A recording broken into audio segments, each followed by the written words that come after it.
Sip and Share. I'm Britton. I'm Patti. Okay. I always forget I have to share it on the group on Facebook as soon as we go live. I'm terrible at that. Well, at least you even know to do that. If you're not here, it's not happening. So sorry to everyone when Britton's not here. Yeah, that's true. So Savannah, who I'm sure you guys have seen packs a lot of our orders, she had a great idea this morning. She did. Because we're always like, what should we talk about? You know, we just talk about the same old stuff all the time. She said, you should talk about true crime. And the way my eyes lit up like a kid at Christmas, because true crime is my jam. Actually, you know, you should put up our true crime shirts that we have. Our murder show shirts. Because I'll tell you what, from a young age, this is kind of sad, and don't judge my mom, please. I have loved true crime. Like, I used to watch Unsolved Mysteries. You ever watched Unsolved Mysteries or heard the show? Yeah. You know, with Robert Stack, and you could hear his voice in your head. Then I went from Unsolved Mysteries, which, by the way, used to scare the crap out of me when I was little, because they would do like ghost ones every now and then, or we've skipped some for sure. Yeah, especially as an adult. Ones about kids. Yeah, skip. Yeah, absolutely, absolutely. So definitely those can be a little bit scary for a little one, but not little one, but you know. And then I went to Forensic Files, which is my jam. You ever watch Forensic Files? I feel like we watched like a little bit of it, but love that show. 30 minutes, right? Of just where they use forensic to like prove a crime or disprove a crime. Yeah. Which most of the time is proving a crime, but you know, awesome show. And now Dateline is my jam, and basically any other true crime show. Well, we like a lot of the Netflix docu-series that they do. There's a new one called, I think it's called Maternal Instinct, about the lady who heard about it. Takes a baby from someone, but while she was still alive. We are watching Worst Ex Ever.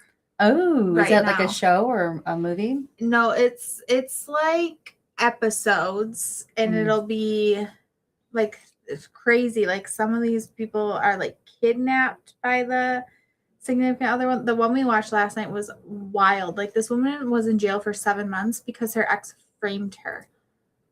And then finally people started coming forward, and she ended up suing the police and winning $2 million. Wow. Because she lost her restaurant. Yeah. She obviously was in jail for 7 months. It was insane the lengths he went to frame her for something she did not do.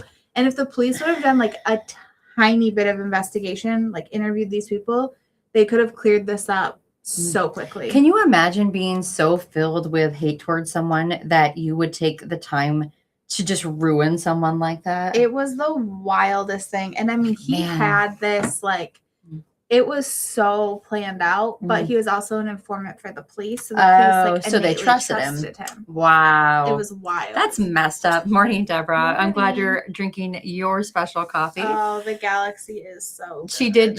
She'd asked forever for the toasted marshmallow, and I told her, one day, girl, we're going to do it. Took a while, but it's there. That's the one that I got to take home this month. Oh, yeah. Good choice. We are out of the Supernova cherry almond pods and regular. I had to refund somebody today, and I took it down.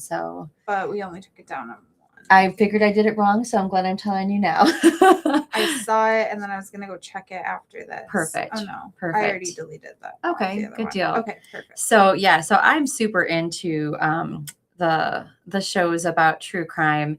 And so I told Britt, and I said, well, Savannah says we should do true crime. And she said, what if we do true crime and coffee, like stories that revolve around coffee? Because I'm sure there's got to be. There are, and there's a lot of them. So I printed off 2 different ones to tell you guys about today, because I thought it was super interesting. Oh, before we do that, we had our color analysis. Oh, we did do our color analysis, and we're wearing our colors. We are wearing our colors. So funny enough, Patty's a deep. I'm a deep. Or winter. It's not by season necessarily. You can wear colors for multiple seasons, but they should always be deep.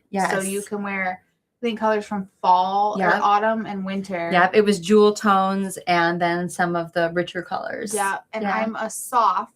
so I can wear most colors, but like the muted version, the grayed version. Yes. Which is so funny because I went into my closet and that's mainly what I have. Well, and then we laughed when we saw each other today because I'm like, I'm wearing deep and she's wearing the muted version soft. of it. Yeah. And we did it yesterday too. We did. We were just like, now that we know how to dress like adults. I had like a muted green color on and she had like the teal of the same color. Yeah, like a dark green on. It was so And funny. then Lori had on the same thing, like a teal that matched the color of her eyes because she was a light, right? She's a bright. A bright, okay. The light. She's a light. Yeah. Which is like those like bright colors in like the spring and summer seasons. It was super interesting though to get your color analyzed and just see like, okay, this is what actually looks good on you and here's why. And one thing she mentioned was like if you wear black or like a color that doesn't look good on you, it looks like your head is just like a floating head. Yeah, like kind of. Basically we were all told none of us should wear black. Except for me. I could wear black. I thought you were still a navy. I'm navy, but I can wear black. You can wear black. Yeah, I can wear black. I can't. Which is good because it matches my soul. Yeah. Yeah, black was not it. But navy is good, which I like navy. Yeah, I wear a lot of navy. My mother of the groom dresses navy, so. You're blue-green. Because you're born in March, which is aqua. Oh, nice, Mo. That's beautiful. Blues and greens are, and which is funny because I always tell Britton when she wears like the blues and greens, I'm like, I love that color on you. Yeah. And when we found out her colors, I'm like, well, obviously, because I'm always telling you I love you in those colors.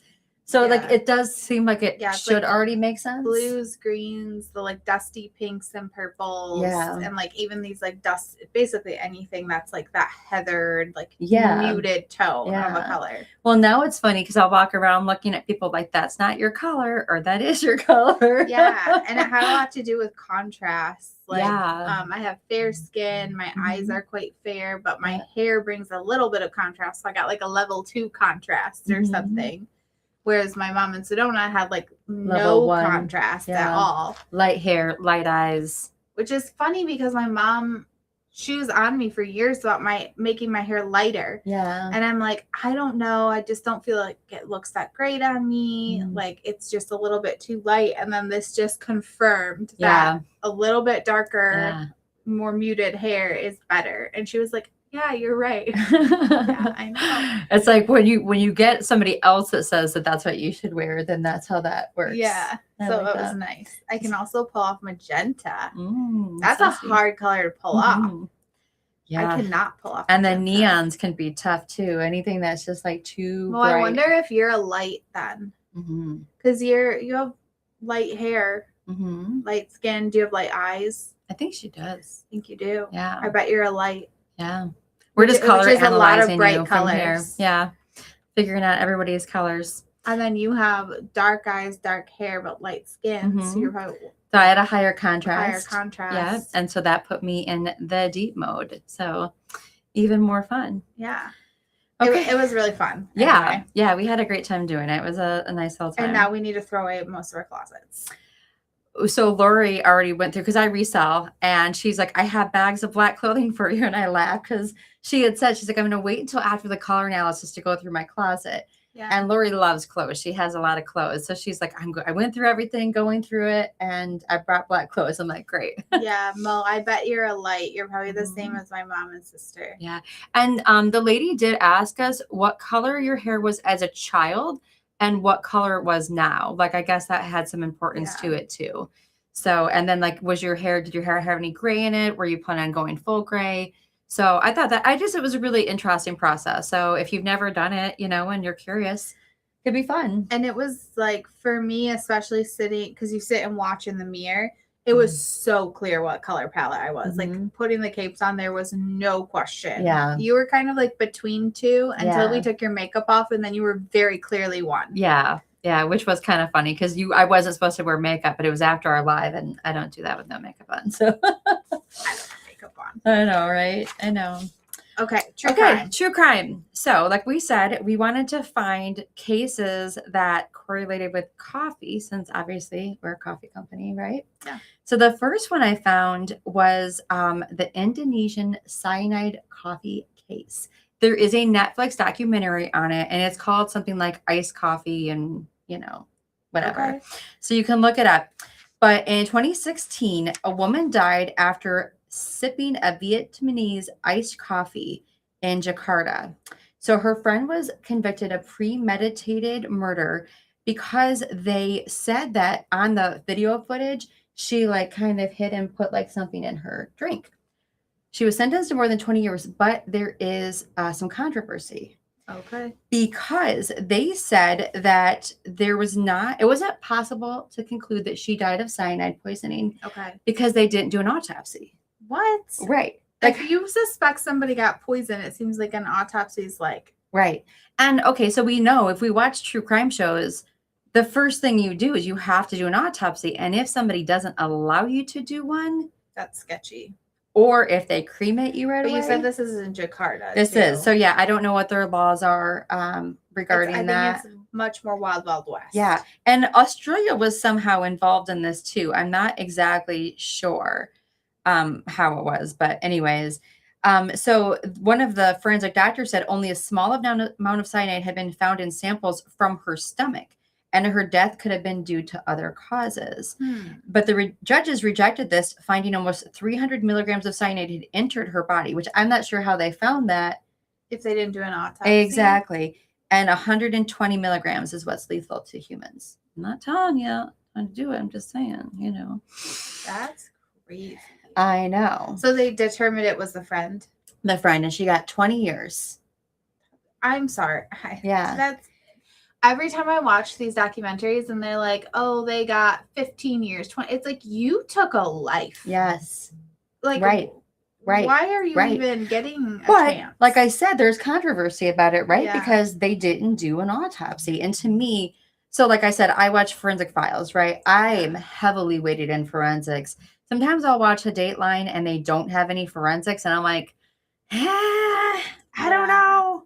Yeah. I don't know. It could have went the other way. Morning, Patti. It doesn't feel right sometimes, you know? Yeah. And to me, like, you have to know, like, you remember the big case a few years ago on Making a Murderer? Yeah. Of the guy who got off, or like they put him in jail for, I probably can't say the word. Unaliving. No, assault. Oh. Okay. But of the, you know. Oh, yeah. And then they found out he didn't do it. Yes. And that the police like set him up. And so then he sued the police, Steve Avery, the case of Making the Murderer. Then they went back and they framed him again for murder, and now he's back. Supposedly framed him. We don't know, because the way that the documentary is set up, you don't know. I still think they framed him. Well, because remember, the blood that was found at the scene was like coagulated, so it seemed like. Well, they couldn't find the keys or something, and then all of a sudden they found them, and they like pestered that nephew. Yes, after he sued the police department. And the nephew, who was, you know, he had some cognitive delays, and like kind of forced him into admitting, and he's like, you can go home as soon as you confess. You can go back to watching wrestling as soon as you confess. Yeah. And they got him to confess, and he's in jail too. Like, I think he's still in jail anyway, Brandon Avery. I'm not sure. That case is crazy. Yeah. I don't know that we'll ever know the truth. Well, and it's just like, because he sued the police department and got all this money, they had a vendetta against him. Yeah. And it's like, well, and it sounds like the family was a little wild anyway. Yeah. You know, it's not like they're not at fault for anything. They definitely. They were a little rough and tough. A little rough and tough. Well, and that was probably what made it easy for people to believe that they were guilty of the crimes. But, you know, there's definitely questions to be raised in that case and many others. And I know he had this lawyer, and she was posting on X all the time. And I don't know if she still is or doing anything about it. But again, the case is odd. I know. I'd be curious. It seems like there would be a follow-up to this. Yeah, unless there's just like he's out of appeals or whatever, and they're not doing anything else. But I don't know. I feel like the case was, but also think about how long the judicial process takes. You know, you can be going through this for years and years and years, and you know, and again, like you said, like that's a life. Yeah. Also, the person who did the crime, you know. Oh yeah. Okay. I'm like, I also have the Irish, British, Scottish.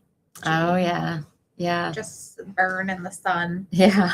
You had to update your Facebook. Now you can't see the comments. There's like a box somewhere where you view the comments, but yeah, Facebook definitely makes it more difficult than it used to be. Yeah.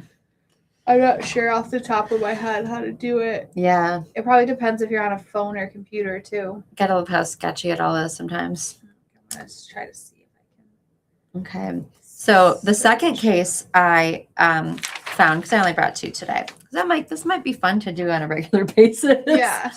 This actually happened pretty recently, and it's called the Arizona bleach poisoning. So there is a woman and her husband, and they're in the military, or he was in the military, and they were in Germany, stationed in Germany. Okay. He starts realizing that his coffee tastes weird. Mm-hmm. And he's like, this doesn't like quite make sense. So he gets pool testing strips. He tests the water at his sink. And then that was fine. Yeah. And then he tested the water in his coffee pot. Fine. Or I'm sorry, not fine.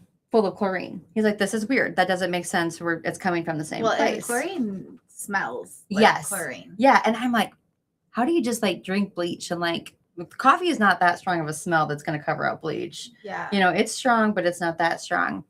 So he decides he's not going to do anything about it right away because they're in Germany. He wants to wait until he gets back to the United States, which is like just a few weeks later. Okay. So he and his wife come back to the States. He sets up a camera and you can see her. She has a little container of something and she pours it in the coffee pot. He takes it to the police and they're like, well, we don't know what that is. That could just be water.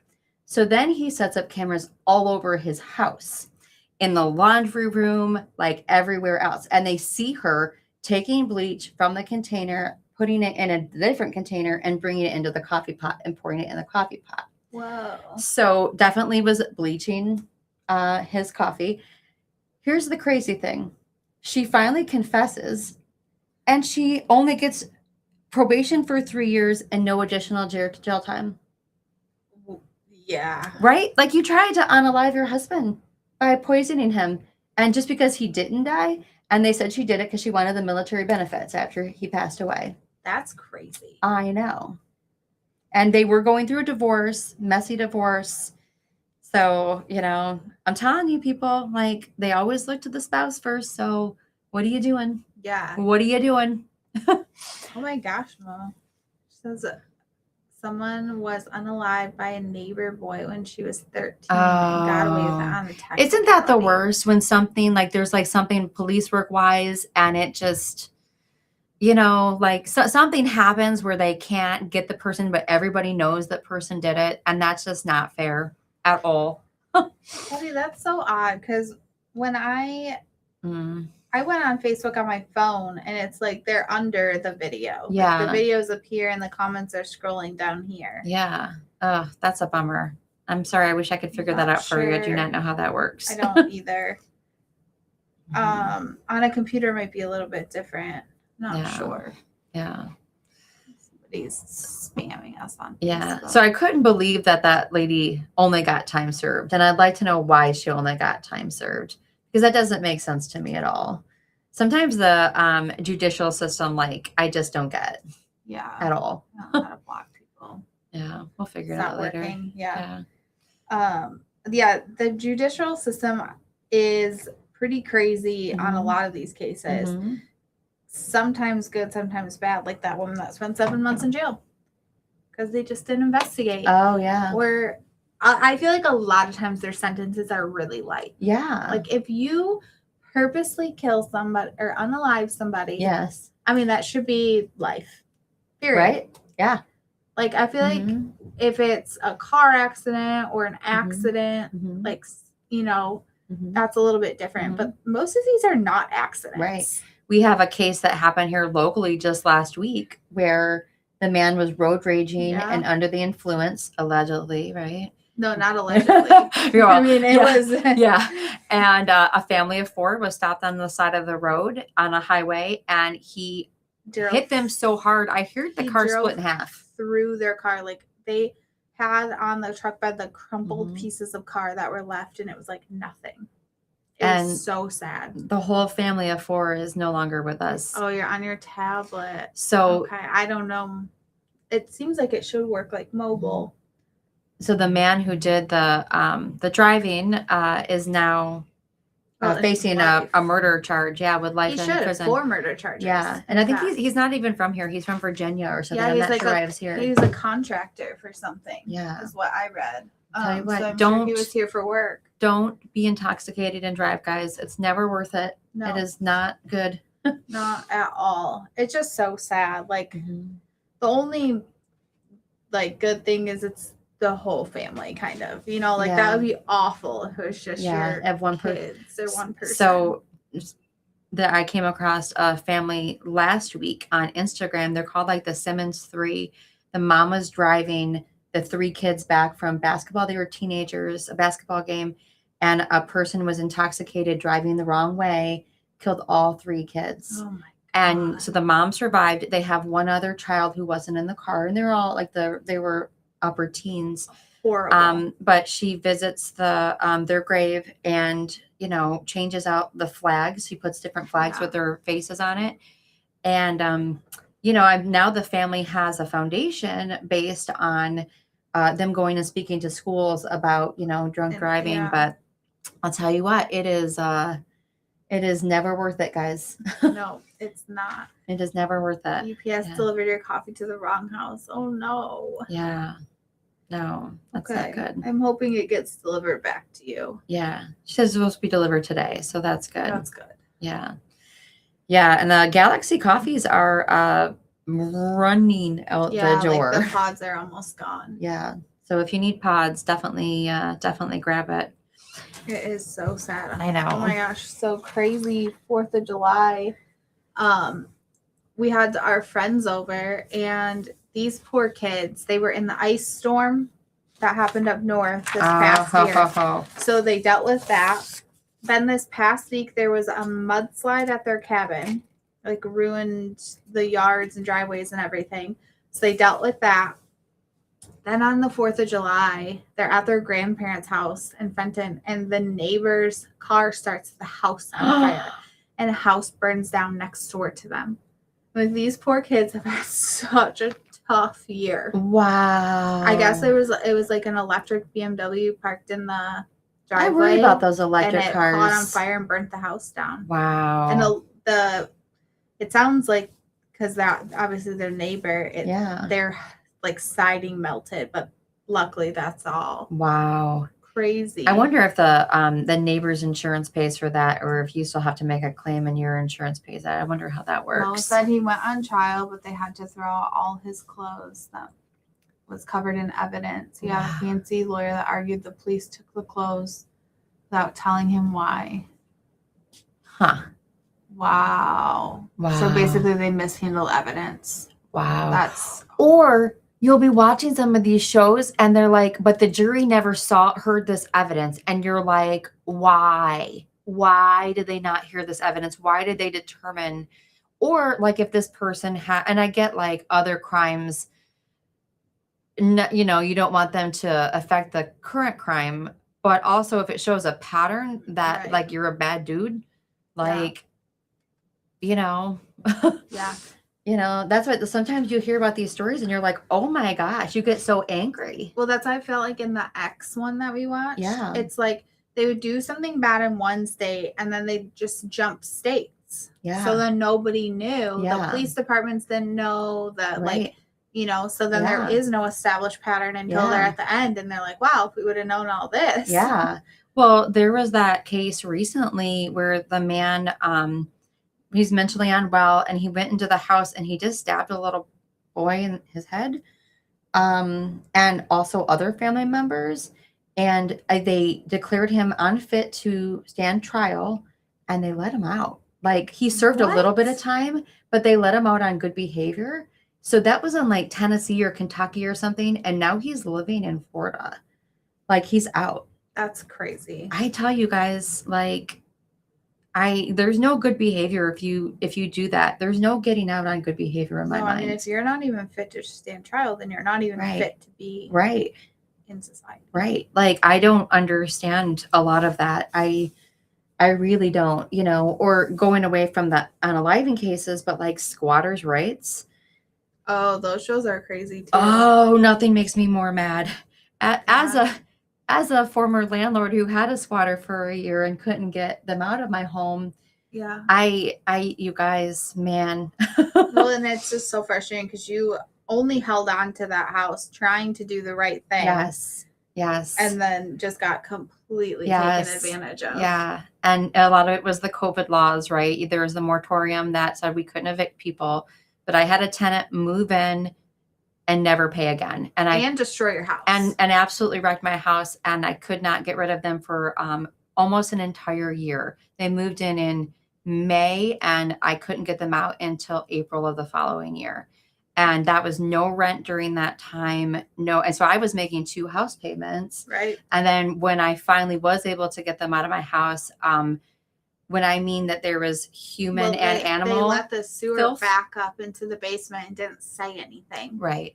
They also made a grow house in my house. Yeah. Well, and they let their animals and stuff go to the bathroom everywhere. Yeah. So the fact that the laws in place prevented us from evicting them was absolutely devastating for my family for almost an entire year. But, again, sometimes these laws that are in place to help people. I mean, were you able to take them to court after? So my husband really wanted to, and it was so stressful to me, that whole situation. And I knew who they were on Facebook, because we always had like a property manager that was like a step in between us and them. We have a really rare last name. And I just figured, like, if they knew who we were and we were suing them, they kind of seemed like the kind of people that I didn't want them to know who I was. Yeah. And the reality is, if they probably didn't have the money. Well, and I just needed peace at that point. Yeah. They're going to continue doing, I have to believe in karma at a point. I don't know if they thought that they were just hurting a big landlord and not a family, because they hurt my family. But I just have to believe in karma at a point, and that, at the end of the day, it's going to be what it is. But I just needed peace, and I needed to move on. And my husband's still mad that we didn't take them to court, because we could have really, but at the end of the day, would we have gotten anything? Probably not. Exactly. And also the judge in Flint that oversees tenant laws is very known for being pro-tenant rather than pro-landlord. Yeah. So I didn't even know if it was going to go in our favor. And we were already like absolutely stripped financially at that point. So to go through the legal process, I'm just like, I just need to move on. Yeah. I just need to move on. And you probably would have been better off suing the management company. Thought about it. They did get our house robbed before. Somebody came in and took our copper pipes, and we were actually able to prove that it was them that did it. Luckily, they replaced the pipes, so we didn't have to deal with that. But it was a 10-year process of being a landlord that was absolutely... I mean, thank goodness that house is gone. Yes. Have to deal with it anymore. Yes. We were able to sell it like a year or 2 after that. And I tell my husband all the time, I'm like, I am so thankful we're not landlords anymore. Never again. Some people do it very successfully, but it just wasn't for us. I mean, the location of the home had a big... Yeah, absolutely. Yeah. And we were very reluctant landlords. We'd never wanted to do that, but we just didn't want to live in that neighborhood anymore. And so we bought a house, in a better neighborhood, and then kept that house. Yeah. Kept that house open to rent it until we had it paid off. But yeah, that was not a fun situation. So another situation of where the judicial system didn't do us any favors. Yeah. So I know there's good in it. I know I told you guys a few months ago, I was getting ready to sit on a jury. And it was a medical malpractice case. Okay. And it was really interesting to watch the jury selection process, and, some things that people would say to get out of. How did jury duty? I was just sitting there. And then the judge at one point, which I had actually met the judge years before, and I know for a fact that he's a very kind man. And him just getting mad at people. Yeah. Like, I don't care if you hate this hospital, Right. Just sometimes these cases are really interesting. So that's funny. Yeah. The shirt that we have up on the screen too says, what does it say? I like coffee, murder shows, and about 3 people. Yeah. So I love that shirt. I wear mine all the time I know the because it is sweatshirts so are mine. so cozy. I think I'll get a sweatshirt too. for this year. I have a long sleeve and a sweatshirt. Yeah, I have a sweatshirt. Mm-hmm. And it's so comfortable. I feel like that shirt is my spirit animal because I do like coffee murder shows and about 3 people. And one of them sitting here. Why do we like true crime shows? That's I feel like there's something to be examined in that. I know, right? And I don't know if it's just a fascination with like, wow, you know. Yeah. And then of course, if it happens to you, you know, you probably don't like it anymore, you know. Well, some of them even hit a little too close to home, and I just can't.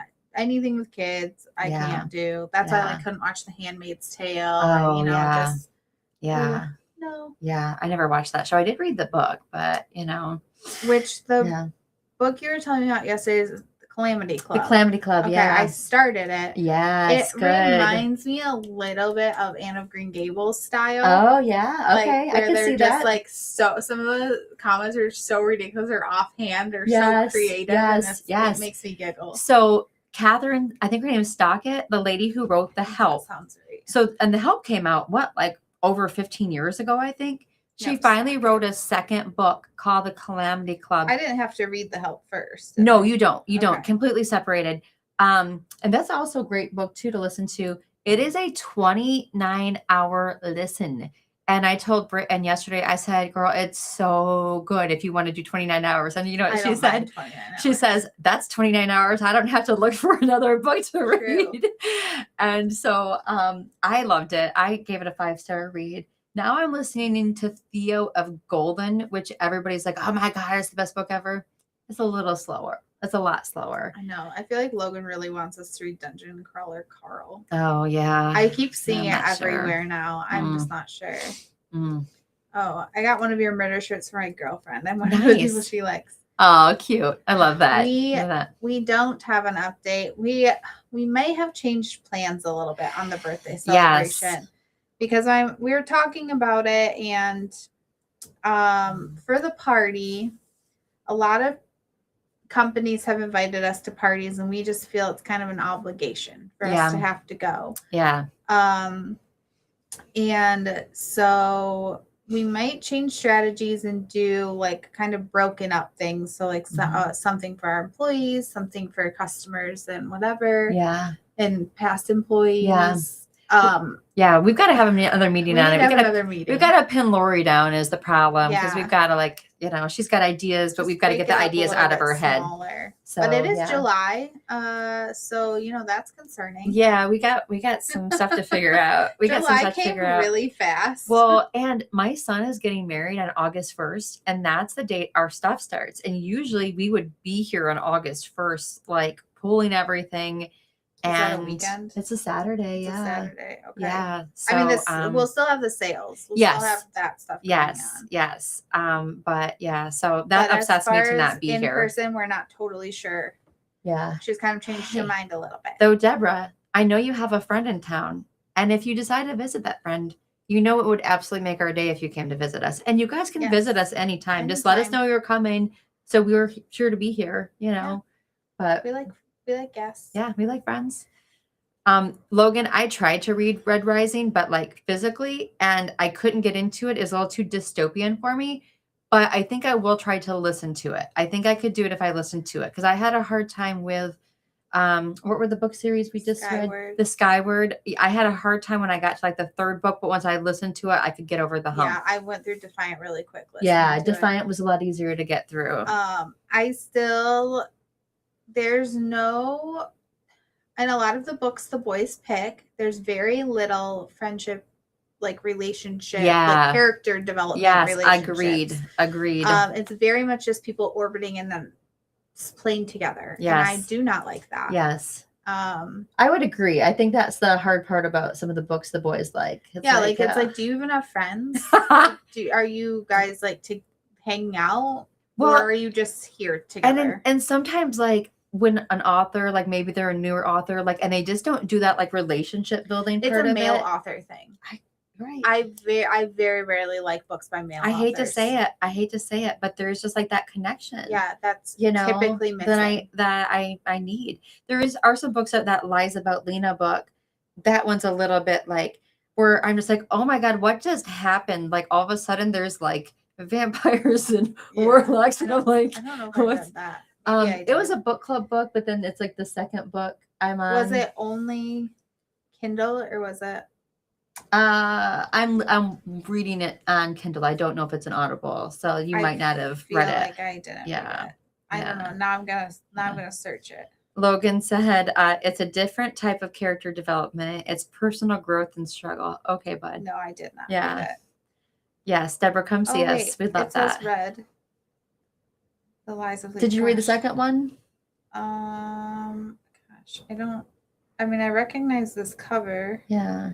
No, I didn't read the second one. Okay. And the second one is where it kind of goes off the rails. But I feel like I remember that. Yeah. It goes off the rails a little bit where I'm just like, bring it all together. Come on. What's going on? Moses, I went to the drive-in last night and watched Minions and Monsters. Funny. And also Disclosure Day. Really good. Oh, I haven't heard of Disclosure Day. I did know they had a new Minions movie, though. Oh, no. I did read it. Mm-hmm. I can't remember it. Yeah. I know. When we go through books so fast, it's hard to know what we've read and what we haven't I'm sure read. If I read like the synopsis, I'd be like, oh, yeah, okay. I like that you have a drive-in by you, Mo. A lot of people don't have drive-ins by them anymore. We used to have 2 in Flint. We just have one now. Yeah. And I don't go for a couple of reasons. One is I can never hear well enough. That's my biggest issue about the drive-in. Number 2, somebody's always smoking the devil's lettuce, and I just do not care for the smell of that. And I always feel like I get a little up there when I smell it, which I probably all in my head. I'm sure my kids would love that. Maybe that would be a good one to go see. Yeah. And then the bugs are always eating me while I'm at the drive-in. Yeah, I mean, I like the drive-in. I've thought about taking the kids this year, but I'm just not sure they can stay awake. Also, I always fall asleep, and then I had to drive like 25 minutes home. Yeah. And I'm like, so tired. This is not safe. Yeah. So my husband's always like, let's go to the drive-in. I'm like, why? It's just such good memories. The drive-in is such good memories. Yeah. Oh, Laura. Hey, Laura. We talked about a lot of true crime today. Lots of true crime. True crime and coffee. Disclosure Day is a new Spielberg movie. Oh, Spielberg. You know what? I love Spielberg. And I'll tell you what, they don't make movies like my husband and I talk about this all the time. They don't make movies like they used to in like the 80s and 90s where we had these awesome blockbusters like, Top Gun, Indiana Jones. Like, I mean, that we do make our kids watch most of the old movies. We 100% do as well. They like the new Top Gun though. Yeah. Oh, do you know what I didn't finish watching it though?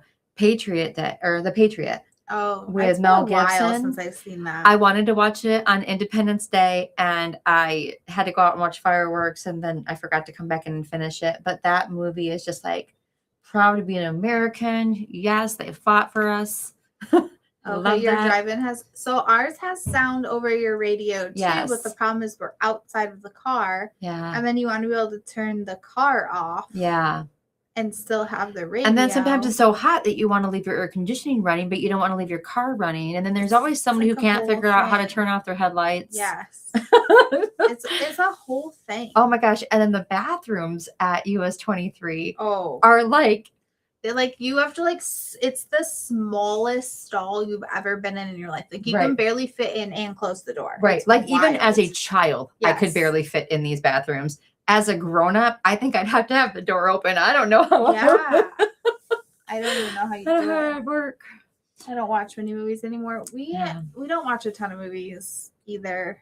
I mean, we spend a lot of time outside, so that's what 4th of July. I wouldn't even have thought about watching movies. Yeah. Well, it started to rain, so we were just chilling at home that day. Yeah. Ooh, chocolate marshmallow. Oh, I love that. Good morning. I love that. Perfect morning. So if you like the chocolate marshmallow, try our Galaxy Swirl. That's a coffee of the month right now. Yeah, Deborah wanted a toasted marshmallow, so we brought that one up. Your drive-in does sound way better. I will say our drive-in, it feels like you transported right back to the 70s. 50s.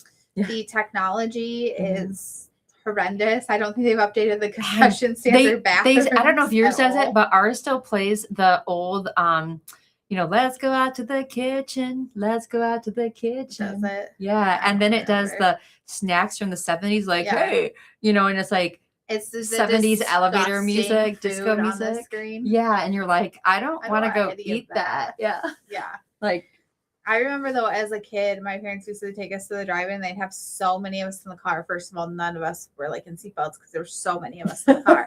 But then I don't know if they like didn't want to pay for everybody, but they'd be like, duck down. Like they totally snuck you in. peering in the car to see how many people are in there. Oh my gosh. I It was wonder how many great. people do that with like tinted windows and stuff. Like everybody lay flat. Oh, so ridiculous. Well, we'd bring our own snacks. Like we'd start popping yeah, for popcorn at sure. home, you know, we and bring popped all the candy. popcorn at and, home. We had yeah, a cooler with all the stuff. yeah. Sometimes we'd stop at Kroger, which Kroger is right next door. So then you'd go get snacks there first. Well, and we usually sat on the roof of the car. We had like a Yukon. So like we laid up on the roof. And then, you know, you start to get like that wet, like dew feeling. It's awful. So all the blankets are wet. You're like cold and wet. Or I come to my parents, I want to come inside. They're like, stay outside. Yeah, the roof was where we had to stay. Yeah, the old intermission films with the retro commercials. Yes. Exactly. The dancing sodas. I mean, Love the it. drive-in is a good time. My kids are 7 and 9. I'm thinking just a little bit older. Yeah. Or we're going to have some grumpy kids. Yeah. I love that. And we'll make chocolate marshmallow. Wait for UPS. Yes. I hope they come today too. We Yes. also need to get back to work. It is. We're going to do that. 40 Yes. minutes. Okay. Well, thanks for joining us, guys. Everybody have a wonderful week. Yeah. We'll see you next week. Bye. Bye.